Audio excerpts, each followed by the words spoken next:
இப்போ இந்த நாம் தமிழ் கட்சி வந்து அவங்க பேசுறது தான் தமிழ் தேசியம், அதை ஏத்துக்கணும் எல்லாரும். இல்ல அப்படின்னா அதை ஏத்துக்காதவங்க துரோகி, இந்த மாதிரி வன்மத்தை கக்குறது, இந்த மாதிரி ஒரு என்ன சொல்றாங்க, இந்த நாம் தமிழருக்கு சப்போர்ட் பண்ணினா நீ வேற கட்சியில போய் காசு வாங்கிடுற.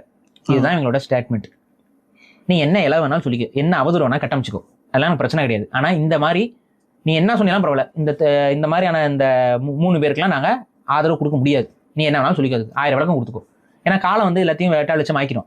நீங்க சொல்லிட்டு போயிடலாம், எனக்கு வந்து இவர் காசு வாங்கிட்டாரு, அவர் காசு வாங்கிட்டாருன்னு சொல்லிட்டு போகலாம். சொல்றது என்ன, ஈஸியா சொல்லிட்டு போகலாம், புரியுதா? ஆனா அதுக்கெல்லாம் வந்து நம்ம இது பண்ணிருக்கணும் அவசியம் இல்லை. நீ என்ன வேணாலும் சொல்லிக்கப்பா, ஆனா எங்களால ஏற்க முடியாதுப்பா, அவ்வளவுதான்ப்பா. ஓகேண்ணா, இப்போ நீங்க சொன்னதின் மூலயமா தமிழ் தேசியவாதிகளுக்கு புரிஞ்சிருக்கும் உண்மையிலேயே தமிழ் தேசியம் என்ன, நாம் தமிழ் கட்சியுடைய செயல்பாடுகள் தொடர்ச்சியா என்னவா இருக்கு அப்படின்றது புரிஞ்சிருக்கும். இன்னொரு இறுதியா நான் சொல்றேன், ஆளுக்கு ஒரு 10 ஃபேக் ஐடியை உருவாக்கிக்கோங்கன்னு வெளிப்படையா சொல்ற மாதிரி அந்த 10 ஃபேக் ஐடி இங்கேயும் கீழே கமெண்ட் வரும்.